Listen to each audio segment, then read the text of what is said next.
അവർക്കറിയാം ഈ 5 കൊല്ലത്തിൽ LDF കൊടുത്തത് 2 മാസം പെൻഷനാണ്. അടുത്ത 5 കൊല്ലം അവർക്ക് പെൻഷൻ കൊടുക്കേണ്ടത് UDF സർക്കാരാണെന്ന്. എന്തോ എങ്ങനെ ഈ സർക്കാർ കാലാവധി പൂർത്തിയാക്കുമ്പോഴേക്കും 54,000 കോടി രൂപ ക്ഷേമ പെൻഷനായി ജനങ്ങളുടെ കയ്യിൽ എത്തിച്ചിരിക്കും. 1/2 ട്രില്യൺ രൂപ ക്ഷേമ പെൻഷനായി കേരളത്തിലെ സാധാരണക്കാർക്ക് നൽകിയ സർക്കാരാണിത്. ഇത് ഇന്ത്യയിലെ മറ്റൊരു സംസ്ഥാനത്തും ഇത്രയും സുസ്ഥിരവും വിശ്വാസമുള്ളതുമായ ഒരു സാമൂഹ്യ സുരക്ഷാ പെൻഷൻ പദ്ധതി ഇല്ല സർ.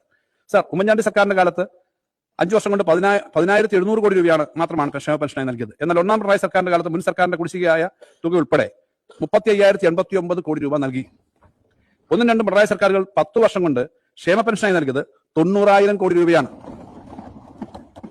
സർ, ഒരു മാസത്തെ കുടിശ്ശിക പോലും ഇല്ലാതെ മുഴുവൻ ഗുണഭോക്താക്കളിലേക്കും പെൻഷൻ കൃത്യമായി എത്തുകയാണ്. പിണറായി വിജയൻ തന്നെ വരണം. അതെന്തുകൊണ്ട്?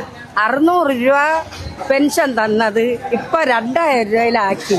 ഞങ്ങൾ സന്തോഷത്തോടെ പോയി വാങ്ങിക്കുകയാണ്. കാരണം വിധവ പെൻഷൻ ഇനി UDF വന്നാൽ അത് കിട്ടില്ലെന്നാണോ?